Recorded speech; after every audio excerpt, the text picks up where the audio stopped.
déjà, la première chose, c'est que j'ai toujours autant d'émotions à revoir ces images qui me reprojettent dans une situation où à la fois les éléments qui m'entouraient étaient d'une violence incroyable et en même temps d'arriver à faire son chemin, de mettre un peu de vie dans un environnement où il n'y en a pas. C'est le plus grand désert du monde. Il n'y a pas de vie possible en Antarctique. Fait que ça a créé une situation un peu magique et qui m'a permis en fait d'aller bien au-delà de ce qu'on pensait possible, à la fois en ce qui concerne la traction d'un traîneau qui fait 150 kg, l'effroi qui, moi quand j'ai démarré, il faisait moins 55, la force des vents qui peuvent dépasser 100 km/h, qu'il faut quand même gérer avec la voile, les crevasses dans lesquelles il ne faut pas tomber. Et voilà, cette magie d'arriver à faire son chemin au milieu des obstacles et d'exister et d'avoir le sentiment de faire quelque chose de très beau. Donc à chaque fois, c'est ce sentiment que je garde, même s'il y a des moments qui ont été extrêmement violents, douloureux, les gelures, la traction de la voile faisait que ça augmentait la masse musculaire au niveau de mes bras, que ça a coincé les nerfs et j'avais des douleurs en particulier pendant la nuit qui étaient terribles.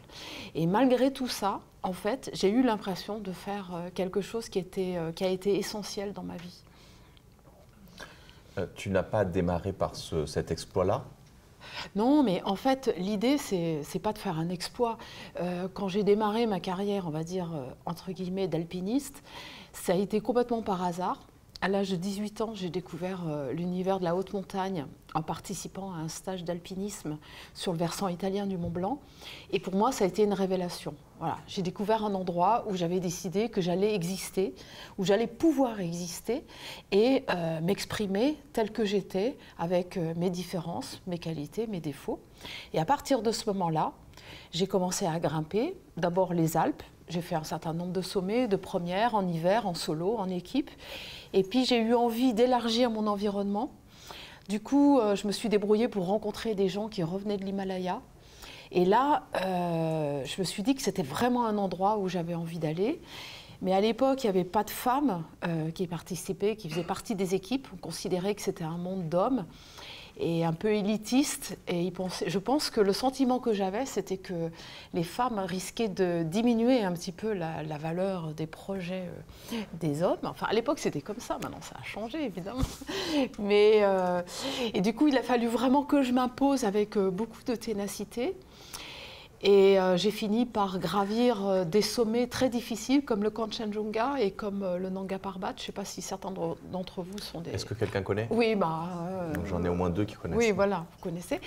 Donc c'est des sommets à la fois très hauts, sans oxygène évidemment, et très techniques, très engagés. Et puis à un moment donné, la Fédération française de la montagne qui me soutenait m'a dit que ce serait bien que je devienne la première femme à tenter de faire le sommet de l'Everest sans oxygène. Et je suis partie dans cet objectif qui, à la base, n'était pas vraiment le mien. Mais finalement, j'ai adhéré à ce projet. Et j'ai tenté 5 fois et j'ai jamais réussi à atteindre le sommet principal de l'Everest, qui culmine à 8848 mètres, sans oxygène, ça veut dire sans dormir avec de l'oxygène et sans grimper avec de l'oxygène. J'ai atteint le sommet sud à 8007, mais ce n'était pas le sommet principal. Et donc pour moi, 8007, ouais, 8007. Oui, ça paraît très haut, mais quand on est alpiniste, un sommet, c'est un sommet. Donc, il faut atteindre le sommet ou alors on a échoué. Et pour moi, ça a été vraiment un échec cuisant que j'ai très, très mal vécu. Quand je suis rentrée, j'avais l'impression d'avoir raté toute ma vie, d'être dans une impasse, d'avoir consacré énormément de temps pour rien, en fait. Et je me suis dit, je pense que je suis capable de le faire. Mais je n'étais pas capable de mettre en œuvre les forces que je ressentais en moi. Et donc, j'ai décidé de partir seule dans le plus grand désert du monde pour essayer de mieux me comprendre, de mieux m'apprendre, en fait. Parce que je faisais toujours partie d'une équipe d'hommes et je ne savais pas quelle était ma part de responsabilité dans l'histoire. Je me disais, ils m'aident, ils me soutiennent.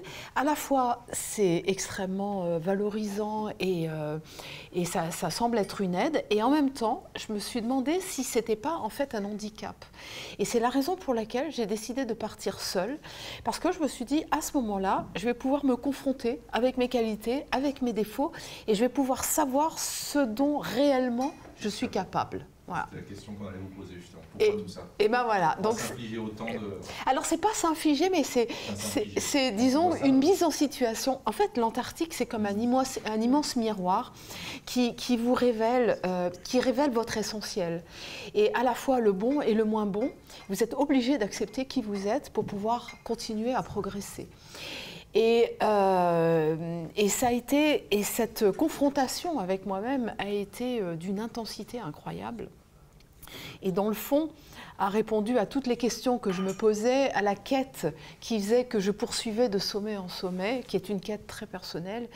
Et je n'ai pas eu le besoin de retourner en Antarctique. J'ai eu l'impression voilà, d'avoir trouvé ce que je recherchais et que finalement, si je retournais à l'Everest, je prendrais probablement un risque qui mettrait ma vie en jeu et c'était absolument pas l'enjeu, c'était pas l'objectif. Et je me suis dit que ce serait là la preuve d'une forme d'orgueil et qu'il fallait que j'accepte d'arrêter pour pouvoir tirer profit de ce que j'avais vécu et puis de passer à autre chose, de passer de tout ce qui était en fait relativement égocentrique vers quelque chose qui devenait collectif et beaucoup plus altruiste. Voilà, donc c'est un peu l'histoire d'un parcours très personnel, en fait, que je me suis approprié par rapport à une histoire aussi très particulière et qui m'a permis de franchir des étapes et de m'accomplir tel que j'avais envie de le faire et ensuite de passer à autre chose comme la direction de la base de Dumont-d'Urville que j'ai prise en 2008-2009, et puis d'en arriver à la dernière expédition qui, elle, est définitivement collective et avec un objectif pédagogique envers les enfants qui est très important. Parle-nous de cette deuxième expérience du Mont d'Urville. Comment ça s'est passé? Est-ce que finalement c'est compliqué de revenir en Antarctique ou c'est assez simple? Alors, c'est ni compliqué ni simple. L'Antarctique est un continent très particulier avec des exigences poussées à l'extrême. Il n'y a pas de nuit, non, c'est ça? Alors, pendant l'été, il n'y a pas de nuit. Effectivement, c'est plein jour tout le temps, ce qui est très rassurant. Parce que quelque part, vous n'avez pas à gérer la nuit et à gérer des problèmes pendant la nuit. Vous voyez tout le temps. Bon, quand il fait mauvais et il fait rarement beau, la visibilité... C'est-à-dire tout le temps? Non, mais sur 73 jours, il y a eu 10 jours de visibilité pendant lesquels j'ai pu tourner les images. Le reste du temps, je voyais ni mes skis, ni ma voile. C'est une sorte de white-out, de blizzard, qui fait que vous avancez avec un espèce de mur blanc. Et c'est très impressionnant au début. Et il faut arriver à trouver un équilibre. Je ne sais pas, vous avez certainement skié dans le brouillard et vous avez vu... À moins 55 degrés. Non, pas à moins 55, mais même à zéro, vous perdez l'équilibre en fait. Il faut retrouver... Et vous développez des sens avec l'oreille, avec un certain nombre de choses qui vous permettent de retrouver un équilibre. Mais au début, c'est très très impressionnant. Vous avez abandonné à un certain moment? Non, j'ai jamais envisagé d'abandonner. J'avais vraiment le sentiment au fond de moi que j'étais là j'avais des bonnes raisons d'être là, j'étais à ma place et que j'allais toujours trouver des solutions. Par contre, j'ai eu des moments de désespoir face aux limites que je sentais par rapport au froid, par rapport au poids du traîneau, par rapport à la solitude au début aussi, qui n'était pas très facile à gérer. Mais j'ai jamais eu envie d'abandonner, jamais. Il y a des moments où je me suis assise sur le traîneau en hurlant de peur, en pleurant, mais c'était plus pour me libérer de tension qui me permettait après de franchir un nouveau cap et d'aborder les difficultés, toujours consciente du danger, mais sans appréhension, en fait, sans esprit négatif. Et ça m'a énormément aidée et je me suis rendu compte du pouvoir de l'esprit sur les situations. Un regard positif transformer la situation en quelque chose de positif. En tout cas, je trouvais les moyens pour que ça se transforme en quelque chose de positif. Un regard négatif, j'étais consciente que là, j'allais à ma perte. Et ça, je l'ai compris très vite. Ça ne fait pas cicatriser les engelures? Non, ça ne fait pas cicatriser les engelures, mais par contre, ça évite qu'elles s'infectent et qu'elles se transforment en quelque chose de dangereux. Ça, oui. Ça veut dire que tu as cet esprit positif, tu l'avais avant, tu l'as eu pendant, tu l'as encore après. Est-ce que c'est une caractéristique de ta personnalité? Alors, peut-être que ça fait un peu partie de mon tempérament, mais c'est quelque chose que j'ai vraiment développé sur le terrain. chaque situation m'a vraiment appris quelque chose de nouveau, qui m'a donné une confiance supplémentaire, que j'ai engrangée et que j'ai apporté comme un bagage pour pouvoir faire face à chaque situation. Est-ce que vous avez... Oui, vas-y. Une question technique pour vous diriger, parce que près du pôle sud, j'imagine que du coup les boussoles ne marchent pas très bien. Non. Vous faisiez comment? Non, parce que c'est le pôle sud géographique. Ah oui. Et en fait, le pôle sud magnétique, il se trouve à 1000 km de la base de Dumont d'Urville, de la côte. Donc, je n'étais pas du tout influencée par... Et quand on vous voit marcher ou tirer par le kite, vous n'avez pas de... Comment vous faites pour suivre? Si, j'ai une boussole. J'ai une Vous boussole. allez la voir devant vous pour suivre. Alors, j'en ai une qui est fixée sur le ski. Et j'en ai une autour du cou. Et puis j'avais un GPS qui me donnait ma position géographique, mon cap et ma distance. Donc c'est les GPS qui sont succincts, mais qui me permettaient de me positionner et de pouvoir aller dans la bonne direction. Et donc, mais par contre, la boussole, comme l'aiguille du nord qui est aimantée, elle doit viser à travers l'écorce terrestre. C'est une boussole qui est particulière avec une aiguille qui est cassée. Voilà, parce que sinon, elle ne peut pas faire tout le temps. Ouais, exactement. Mais ça, c'était pas compliqué en fait. Il y en a qui partent dans le désert à la recherche d'une certaine spiritualité. Là, c'est un désert de glace. Est-ce que c'était un peu le but aussi? Ou est-ce que tu as rencontré quelqu'un? Oui, non, mais je pense que ça, c'est une dimension qui est extrêmement importante. C'est que, alors, on en parlait auparavant, il n'est pas question d'une religion en particulier, mais par contre, une dimension spirituelle qui m'a donné le sentiment de faire partie d'un tout et de quelque part de justifier de mon existence. Et c'était vraiment un voyage intérieur en fait. Et depuis le début, c'était une forme de voyage intérieur. Et c'est vrai que là, quelque part, j'ai abouti. Et je crois que j'ai abouti parce que j'ai mis de la vie là où il n'y en a pas. Et je me souviens avoir discuté avec un astronaute, Jean-Pierre Aigneret, que vous connaissez peut-être, et lui, il me disait la même chose par rapport à la Lune.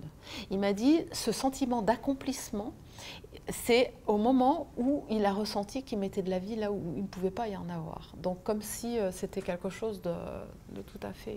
ouais. Et en revenant de ce type de voyage, on se sent capable de tout en fait, non? Alors on se sent très riche. Capable de tout, non, parce que le retour dans la civilisation telle qu'on la connaît, et la société telle qu'on la connaît, est plein de repères que j'avais fini par oublier en traversant l'Antarctique, qui n'étaient pas nécessaires, dont il fallait même que je me libère pour mieux comprendre l'environnement dans lequel j'évoluais. Et donc le réapprentissage de ça a été un moment de faiblesse dans lequel je me suis presque sentie en danger, dans le sens où je passais d'une situation extrêmement positive à une situation où les gens exigeaient de moi des choses que je ne comprenais plus. Et donc le réapprentissage a été difficile. Par contre, une fois que j'ai retrouvé un équilibre, j'ai pu récupérer ce dont je m'étais enrichie pendant l'expédition. Et là, à ce moment-là, oui, je me suis sentie une force supplémentaire. Mais il faut, voilà, à chaque fois, une période d'adaptation qu'il faut accepter, en fait. En termes de médias, ça a été... Ça a été très violent. Très violent. Le retour... Alors, j'ai fait 2 expéditions. Hein. Vous avez vu la première pour aller au pôle Sud, la deuxième pour repartir et aller en face. La première en particulier, j'étais absolument pas prête à ce déchaînement médiatique. Et j'étais pas du tout prête. J'avais le sentiment d'être manipulée. J'avais vraiment le sentiment d'avoir une atteinte à mon intégrité, qu'on me volait en fait mon histoire, et j'ai rien compris. Et en plus, mon sponsor avait des exigences. Alors non, la première, c'était pas Gosport, c'était les AGF. La deuxième, c'était plus facile parce que j'avais eu l'expérience de la première et j'étais mieux préparée et mieux entourée. En plus, mais la première, c'était dur. Celui qui te pose la question, c'est un assureur. C'est très bien. Vas-y, continue. Et donc la première, Mais oui, mais c'est normal parce que c'est la deuxième expédition. Ah, en fait, le film que vous avez vu, c'est un extrait du film pour la deuxième expédition. Voilà. Mais la première, c'était un assureur et les AGF qui n'existent plus. Mais et quand je suis rentrée, j'ai eu l'impression d'être récupérée, mais dans le sens un peu péjoratif du terme. J'étais pas du tout préparée à ça. J'étais un peu jetée en pâture aux médias. Et du coup, il y a aussi des bêtises qui ont été racontées et j'avais l'impression que toute mon histoire m'échappait et que ce vers quoi je tendais, eh ben, j'allais complètement à l'inverse. Et c'est aussi la raison pour laquelle j'ai eu envie de repartir. D'une part, parce que j'ai vraiment senti que la première expédition, c'était il y avait plein de choses que je ne savais pas, donc c'était une forme de préparation. Et j'étais persuadée que je pouvais faire mieux à l'occasion d'une deuxième expédition. Et donc la deuxième, ça s'est passé d'une manière beaucoup plus organisée. À la fois mon équipe, il y avait Kiel que je n'avais pas pour la première expédition. J'étais mieux préparée face aux médias, face à mes sponsors, et du coup ça a été beaucoup plus facile en fait. Comment tu as préparé tes enfants à cette expédition ? Alors, je ne sais pas si j'ai vraiment préparé mes enfants, mais disons qu'elles étaient habituées par la succession d'expéditions que j'ai réalisées. Je suis partie beaucoup. Alors, mes enfants, globalement, m'ont fait confiance, l'ont bien vécu, tant qu'il n'y avait pas d'interaction extérieure et d'opinion négative. Et à l'occasion de la deuxième expédition, en particulier à cause de l'accident avec l'essence, à un moment donné, en France, on a dit que j'allais mourir, etc. Et ça, c'est venu aux oreilles de mes enfants. Et là, elles ont eu peur. Donc voilà, jusqu'à présent, elles étaient complètement protégées. Et là, bon, ça a été difficile pour elles. Après, on vit à Chamonix, dans un monde où il y a beaucoup de gens qui font beaucoup de choses. Bon, c'est plus les hommes que les femmes. Mais c'est quand même plus naturel que si j'avais toujours vécu qu'à Paris, par exemple, ou ailleurs. Aujourd'hui, elles sont vraiment, par rapport à cet état d'esprit, très aventurières Alors non. Peut-être que je pourrais dire qu'elles ont eu un peu une overdose d'aventure, mais bon, il y a eu plein d'étapes. Il y a eu un moment où elles ont vraiment eu besoin de se révolter contre moi. Et puis en plus, ce sont des filles, donc les filles avec leur mère, c'est compliqué quand c'est la mère qui fait des choses. Et elles ont eu vraiment besoin d'avoir la preuve que j'étais capable de les écouter et de les respecter telles qu'elles étaient, et non pas en tant que filles. En plus, à l'école, de temps en temps, on disait « ouais, c'est les filles de la célèbre », enfin bon, des choses qu'elles avaient beaucoup de mal à vivre. Donc il y a eu voilà, des étapes un peu compliquées, mais aujourd'hui, ce sont des jeunes femmes qui font des choses totalement différentes. Accomplies dans leur vie, avec un sens de la liberté, tout en ayant le sens de l'effort. Et on a une vraie complicité et une intensité d'échange, je pense, qui est hors de l'ordinaire. Donc, bon, c'est pas un modèle de vie, mais en tout cas, ça fonctionne, avec ce qu'il a fallu accepter entre les deux. Parmi les challenges que vous avez imaginés, y en a-t-il certains que vous avez dû abandonner? Et puis, deuxième question, y a-t-il un challenge auquel vous consacrez aujourd'hui dans les années à venir, dans les mois à venir? Alors, ceux auxquels j'ai dû abandonner, alors après le retour de ma première expédition, j'avais un projet qui était totalement différent de la deuxième expédition, qui était quand même en Antarctique. Et j'ai dû l'abandonner parce que je n'ai pas trouvé les moyens pour le faire. Et après, j'ai compris que ce projet, finalement, parce que la relation avec les sponsors, au-delà du côté financier, est aussi très intéressant parce que quelque part, vous défendez un projet et le regard du sponsor ou des gens qui sont prêts à vous soutenir est extrêmement important parce qu'il vous permet, en fait, de mesurer l'impact et l'intérêt, même s'ils ne font pas partie de votre univers. Et donc, ce projet, en fin de compte, n'était pas si intéressant que ça. Ça m'a obligée à y renoncer. Et du coup, le deuxième, pour lequel j'ai mis 2 ans de plus pour le préparer, a été beaucoup plus abouti. Donc oui, j'ai dû renoncer un certain nombre de fois à certaines choses. Et dans le fond, ça a été pour faire mieux. Donc j'ai toujours pris l'échec comme étant quelque chose... Enfin, pour moi, l'échec a toujours été une étape constructive. Voilà. Même si parfois je l'ai très mal vécu. Et en ce qui concerne maintenant mes prochains projets, Donc tout à l'heure, vous allez voir un extrait de l'expédition dont je reviens. Après avoir dirigé la base du Mont d'Urville, qui a été quelque chose, 13 mois, hein, dont 9 mois d'hivernage, aucun contact avec le monde extérieur, une équipe très fermée sur une île qui fait 1 km², de scientifiques, de techniciens, de gens qui n'ont aucune vocation de vivre ensemble et qui ont les yeux braqués sur vous 24 heures sur 24. C'est vraiment quelque chose qui est extrêmement difficile. Surtout pour moi qui revenais d'expédition en solitaire, qui a été d'une intensité incroyable, mais qui m'a ramenée dans le monde collectif avec beaucoup d'efficacité. Et j'ai commencé vraiment à apprécier l'échange avec la collectivité grâce à cette expédition, la direction du Mont d'Urville. Ça, c'était en 2008-2009. Voilà. Et donc, maintenant, mes projets sont complètement collectif et avec une vocation de partage et avec une dimension pédagogique donc, que vous allez voir pour la dernière expédition, dont l'objectif est de partager des informations avec les jeunes. Donc là, la dernière expédition en Antarctique, c'est d'apporter, de témoigner de ce qu'est l'Antarctique aujourd'hui pour que les jeunes générations s'en approprient l'essentiel et poursuivent à la fois dans les domaines qui peuvent leur correspondre, que ce soit scientifique, politique, administratif ou quel que soit le domaine, poursuivent dans une certaine forme d'idéal qui consiste à penser que l'objectif d'une vie n'est pas de consommer, mais de respecter et ensuite de partager. Donc, peut-être que je vais vous laisser voir après oui, on regardera ça. les images avant d'aller un peu plus loin et peut-être les questions que vous vous posez par rapport à cet environnement qu'est l'Antarctique, qui est très particulier. Hein. Il n'y a pas de population, il n'y a que des bases scientifiques et qui ont des objectifs très particuliers, normalement uniquement scientifiques, mais en fin de compte, en réalité, pas seulement. Aucune population. Il n'y a aucune population, il n'y a pas de natifs en Antarctique, à part l'Argentine, qui s'est débrouillée pour faire naître des enfants il y a une quarantaine d'années. Pour faire bien. Pas pour faire bien, pour être sûr mais de pour pouvoir dire on est les premiers. Mais pour pouvoir revendiquer à la fois un territoire et pouvoir revendiquer d'être la première population antarctique. Voilà. Et donc, il y a des enfants qui vivent sur la base. Alors, maintenant, il n'y a plus d'enfants. Ça, c'est plus autorisé qu'il y ait des enfants. Les enfants qui sont nés en Antarctique sont repartis sur le continent. Mais par contre, il y a une base argentine qui s'appelle Esperanza, que vous allez voir sur les images, où il y a des écoles et où les familles entières peuvent venir pendant l'année d'hivernage.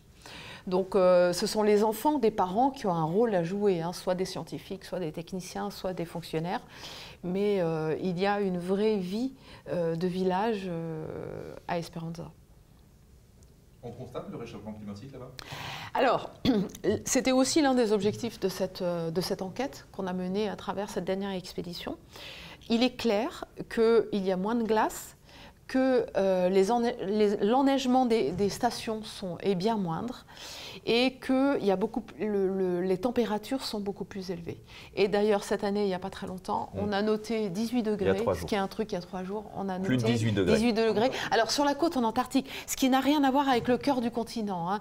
Le cœur du continent, il y a 50 degrés de différence entre la côte et le cœur du continent.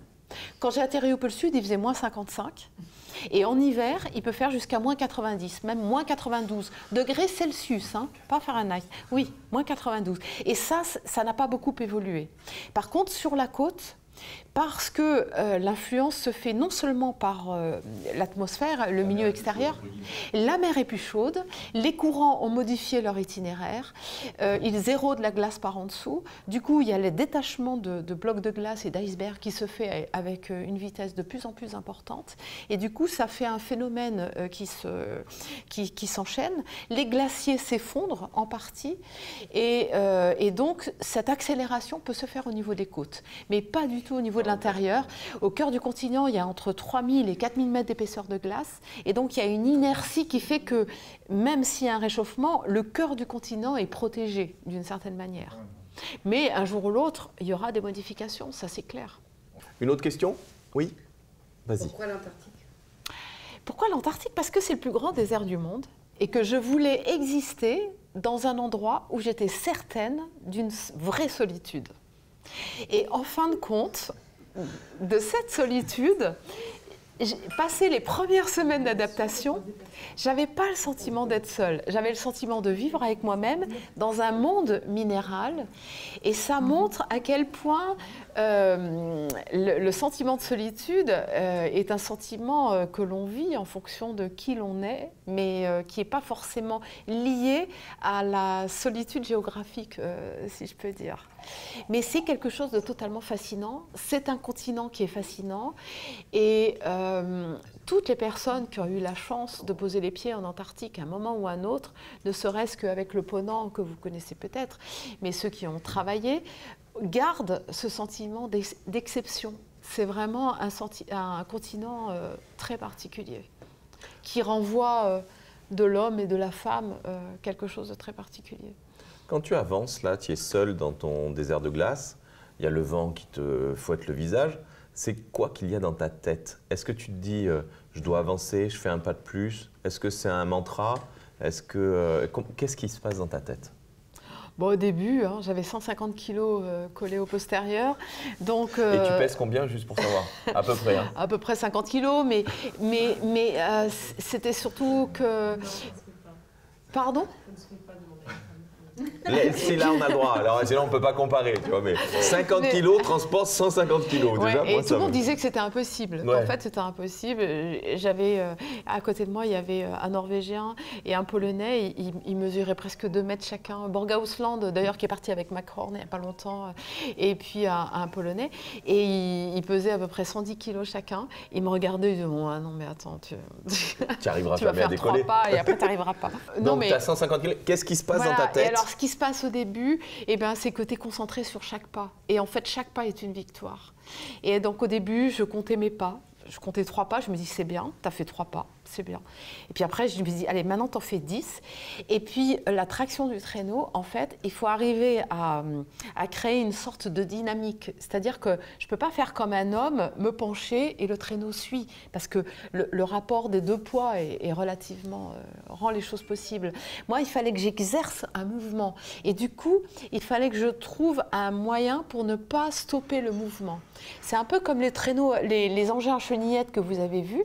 Enfin, ce que vous n'avez peut-être pas vu, c'est qu'ils sont tous liés avec une énorme élastique, les uns avec les autres. Donc, il y en a un qui donne l'impulsion et après, cette impulsion se transmet. Et donc, moi, il fallait que je trouve le moyen de transmettre une impulsion de façon à ne pas exercer la même force du démarrage à chaque fois.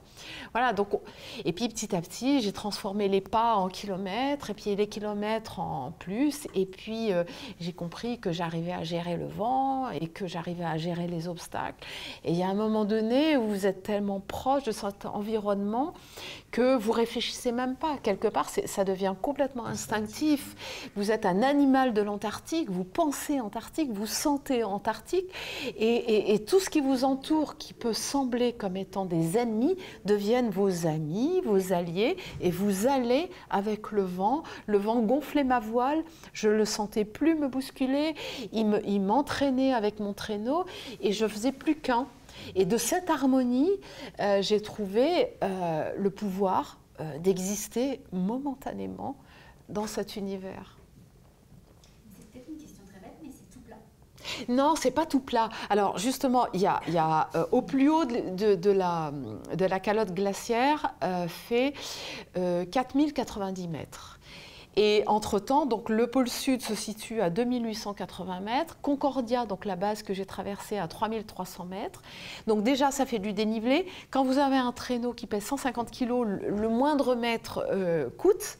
Et puis, il y a des sortes de vallées glaciaires qui fait qu'il y a des moments où vous devez remonter, des moments où vous devez redescendre. Il y a des obstacles, les sastrughis, des formations qui sont faites sous l'impact du vent et qui fait que non, c'est pas un long fleuve tranquille. Et voilà. Et les crevasses, justement, alors, comment vous... Parce que...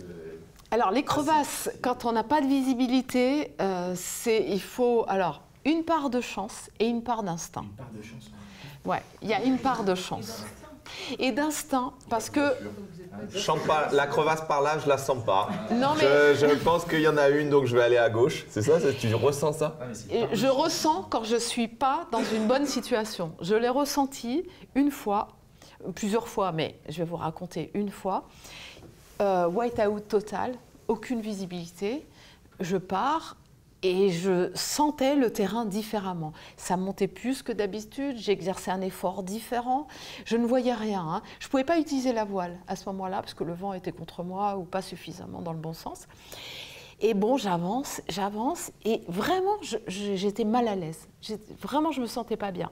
Et à un moment donné, alors je vous fais court, hein, le white-out s'est disloqué, et je me suis retrouvée au-dessus d'un mur de glace vertical qui arrivait sur une sorte d'énorme crevasse. Voilà. Donc un truc improbable.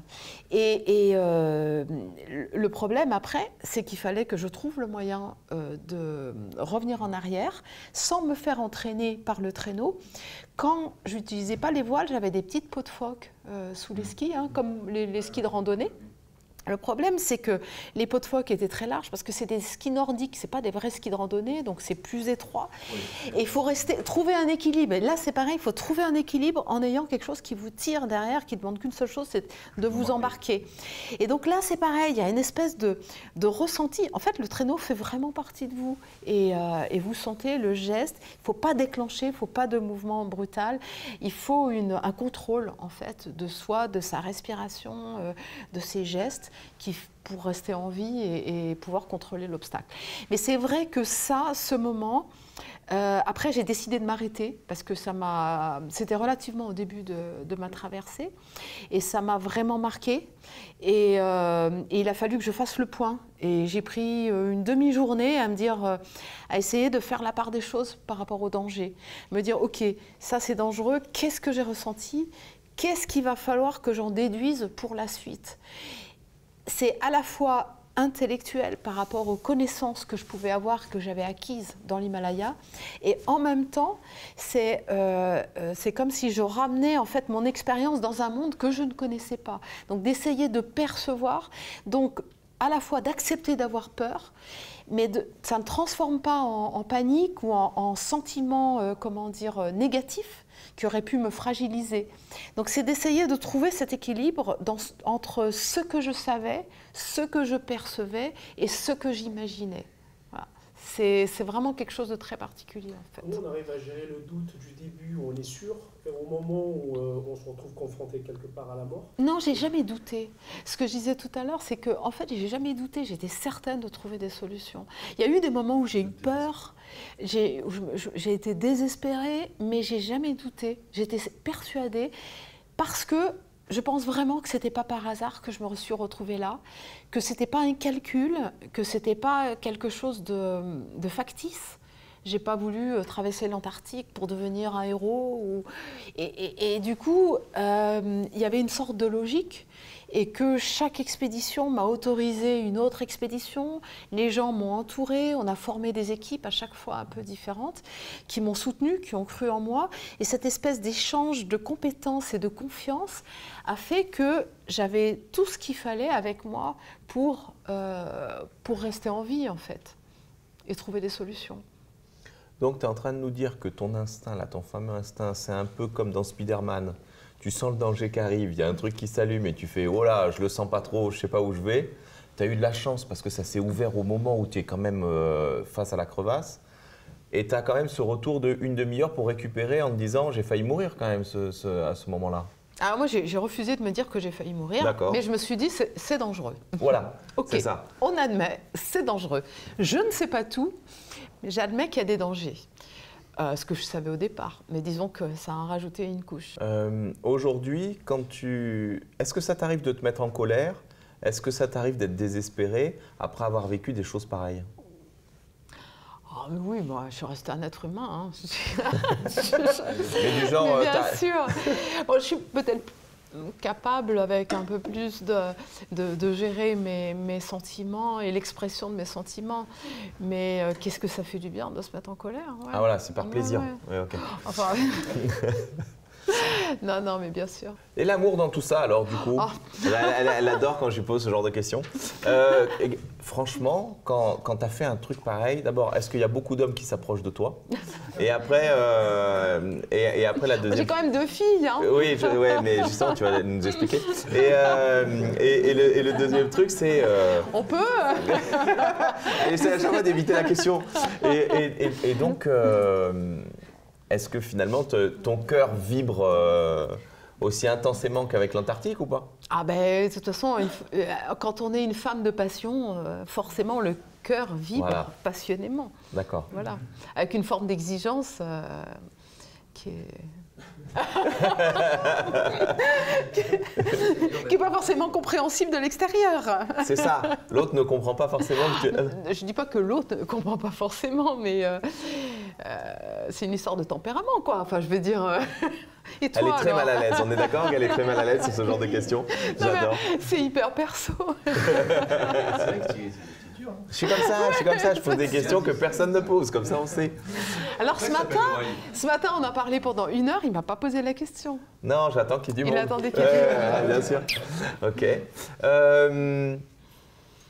Par rapport à ton besoin de liberté, ce sentiment-là, est-ce que tu l'as toujours vécu? C'est-à-dire que ça te vient de l'enfance?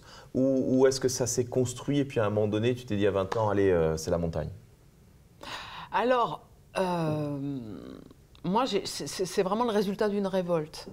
Une révolte d'un milieu familial qui considérait que je leur appartenais et que, comme ils m'aimaient, ils avaient dessiné un chemin tout tracé. Donc, milieu aristocratique, l'aristocratie la plus rigide qui soit. En plus, vivant au Maroc dans une bulle dorée, complètement fermée les uns sur les autres. Et c'est vrai que quand on est rentré en France, c'était quelque chose qui ne me correspondait pas du tout, dans lequel je me sentais en danger et contre lequel je me suis révoltée. Et du coup, j'ai imposé mon sens de la liberté, sans savoir réellement vers où je voulais aller, mais avec le sentiment que j'étais très différente des autres, en tout cas du milieu dans lequel je vivais, et que je ne pourrais en aucun cas m'épanouir dans ce milieu, survivre même dans ce milieu. Par contre, après, il faut avoir le sens de la bagarre. Enfin, je veux dire, il faut faire des sacrifices, il faut abattre des obstacles. Ça ne se fait pas sans... voilà, c'est difficile, on est obligé de casser un certain nombre de choses pour après reconstruire. Donc ça demande du courage et puis une forme de ténacité parce que ça ne marche pas systématiquement tout le temps avec tout le monde. Donc voilà, je ne suis pas un exemple, je dirais que c'est un chemin de vie qui offre une ouverture sur d'autres manières de penser. C'est ce sur quoi j'ai beaucoup partagé avec mes enfants, en leur disant que surtout ne cherchez pas à me ressembler. Enfin, de toute façon, elles n'avaient aucune envie de me ressembler. Mais, C'est souvent quand on côtoie les gens. Ouais, c'est vrai. mais elles ont compris que tout était possible et qu'il fallait s'en donner les moyens, qu'il fallait accepter les difficultés, qu'il fallait faire face au regard des approbateurs, aux gens qui veulent vous détruire pour pouvoir exister eux-mêmes sur les cendres de ce que vous avez voulu représenter. Donc, c'est pas facile, c'est une vraie construction à tous les niveaux. Et comment réagit votre famille, du coup? Ils n'ont jamais accepté et ils m'ont renié, en fait. Ah, Ils m'ont éliminé de leur... ouais, Ah, c'est ouais. vrai. Bah, en fait, ils Parce n'aiment... qu'on sent que vous êtes vraiment quand même très prise par... Bah, disons que pour eux, c'était pas acceptable. Ils n'avaient pas les clés, en fait. C'était Vous ne impensable. savez pas comment le gérer. Non, ils ne savaient pas comment le gérer, ils ne savaient pas comment le réintégrer dans l'environnement. Et c'était, en fait, pour eux, j'étais un danger. Un électron libre Et voilà, et incontrôlable. Et donc, j'ai toujours été un danger par rapport à l'image sur laquelle ils s'appuyaient. Et en plus, quand on est rentré en France, il y avait ce sentiment d'exil pour eux qui était difficile à vivre. Et eux, ils sentaient que je m'épanouissais d'autant plus que j'avais un environnement beaucoup plus large. Et donc, ils n'avaient plus aucun contrôle sur moi. Et c'était un peu la fin d'une forme de vie pour eux. Donc ça, c'était compliqué. Et c'est encore le Aujourd'hui, cas malgré aujourd'hui. l'accomplissement. Voilà. Alors, ils ont récupéré l'image, mais ils n'ont pas récupéré la personne. Donc effectivement, ils peuvent mettre en avant. Ouais. Ils ont un grand panneau à l'entrée du château qui dit « On est de la famille de Laurence de la Ferrière », mais ils ne Vous reçoivent pouvez pas. voir le quoi. film, mais non, c'est ça. Mais je pense que c'est des choses qui existent, qui a beaucoup existé dans ce milieu, hein, avec des idées extrêmement rigides. Alors maintenant, ce serait, je pense, plus difficile à vivre parce que voilà, les choses, il y a une ouverture très différente, mais à cette époque-là, c'était impensable en fait. J'imagine que vous réalisez que vous êtes un rôle modèle pour des femmes. Et vous avez parlé de votre milieu. Est-ce que vous agissez indirectement juste par votre histoire, justement pour parler au nom des femmes? Ou est-ce que vous avez des actions en ce sens? Alors, pendant longtemps, j'ai évité d'imposer un côté féministe parce que j'avais vraiment le sentiment que je m'exprimais en tant qu'être humain et non pas en tant que femme. Et après, à l'occasion justement de rencontres et d'échanges, je me suis rendu compte qu'il y avait un certain nombre de femmes qui avaient besoin de cette image pour avoir la chance éventuellement de trouver la force d'évoluer différemment. Donc j'ai pris beaucoup plus à cœur et j'ai pris plus à cœur la responsabilité que je pouvais avoir. Alors je ne peux pas dire que j'ai d'action vraiment directement en direction, enfin qui va en direction des femmes, mais lorsque j'ai l'occasion, et en particulier dans le cadre des échanges qu'on peut avoir avec le Futuroscope, puisque le programme pédagogique est mis en place avec le Futuroscope, j'échange énormément avec les petites filles, alors c'est entre 6 ans et 18 ans. Et je sens de leur part une sorte d'avidité à essayer de comprendre comment elles pourraient s'approprier leur propre vie. Donc là, je m'astreins à avoir un échange avec elles très particulier. Mais je dirais que officiellement et publiquement, j'ai pas un discours plus féministe que quelqu'un d'autre. Est-ce que tu t'es rendu compte d'une différence culturelle? C'est-à-dire, est-ce que dans tel pays, on te pose plutôt des questions comme ça, et puis dans d'autres, plutôt sur l'émotionnel, je ne sais pas, ou sur le rapport à l'action? Oui, est-ce qu'il y a une orientation? Les cultures évidemment, marquent et colorent l'échange. Donc, je suis intervenue plusieurs fois en Argentine. C'est vrai que le tempérament argentin, alors en plus les propriétaires du bateau avec lequel on a navigué étaient argentins, il y a un côté hyper machiste de la part des hommes et du coup les questions sont, c'est différent forcément, c'est influencé mais c'est normal. Par contre dans l'univers anglo-saxon, moi j'ai senti plus d'ouverture. Et oui, évidemment, enfin, ça me paraît assez logique. Là, je vais intervenir à Casablanca, je suis sûre. Bon, c'est dans le cadre de l'APM, donc ils ont déjà Puis Casablanca, on n'est pas très loin de la France. Mais forcément, c'est... Ouais. Est-ce que tu t'es rendu compte d'un changement? Alors, de quel changement tu t'es rendu compte en retournant en Antarctique sur 20 ans? Est-ce qu'il y a des choses qui ont bougé? Est-ce que l'état d'esprit des gens qui y sont a bougé? Qu'est-ce que tu peux nous dire là-dessus?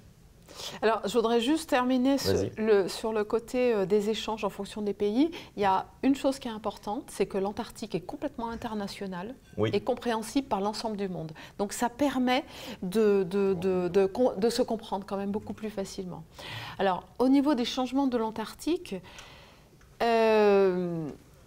comme je l'ai abordé de manière très différente, j'y suis allée 4 fois, donc 2 traversées en solitaire, après la gestion de la base du Mont d'Urville pendant 13 mois, et puis cette expédition qui a duré 2 mois, mais je l'ai abordée par la mer avec un voilier, donc j'ai rencontré des gens différents pour des raisons différentes.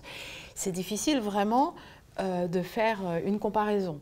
Tout ce que j'aimerais dire, c'est que il y a de plus en plus de volonté des pays du monde d'avoir une présence en Antarctique, pas forcément pour mener des programmes qui sont de plus en plus intéressants, mais parce que ça apporte une force au niveau international, un positionnement, une crédibilité.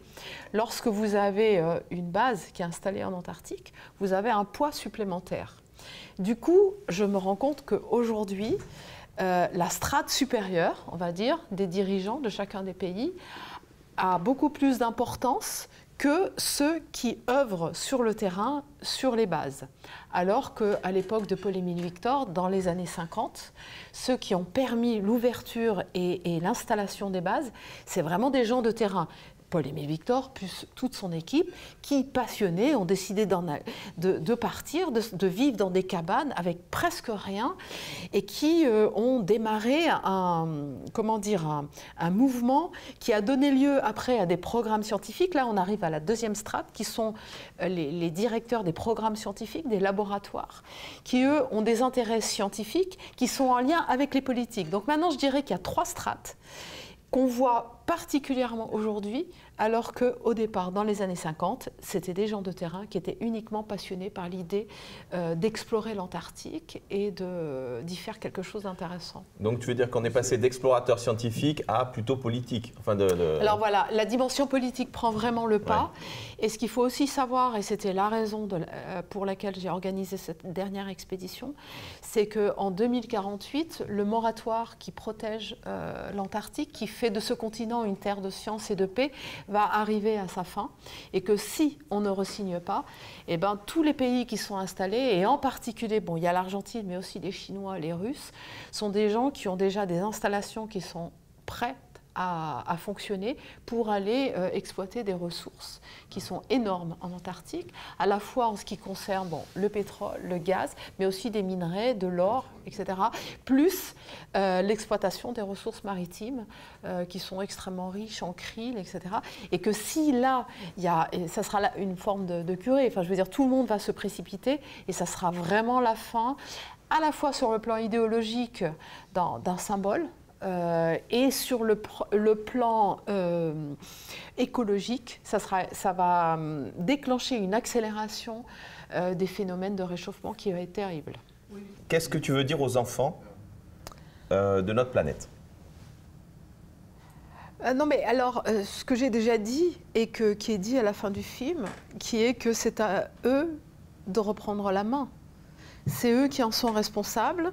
Greta Thunberg est vraiment une image. Elle est ce qu'elle est. Elle a parfois des discours qui ne sont pas toujours très adaptés, mais elle est aussi le symbole d'une jeunesse qui prend la parole, qui prend la main.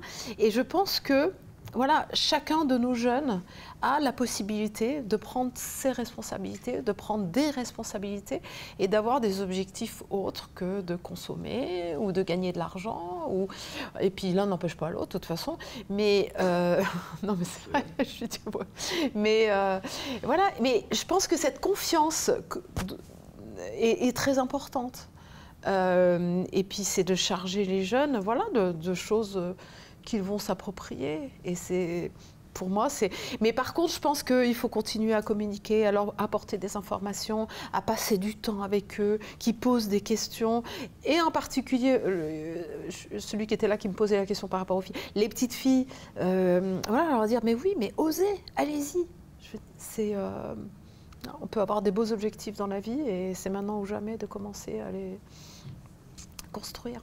Osez vivre vos rêves. Laurence de la Ferrière. Merci Laurence. Merci pour votre attention.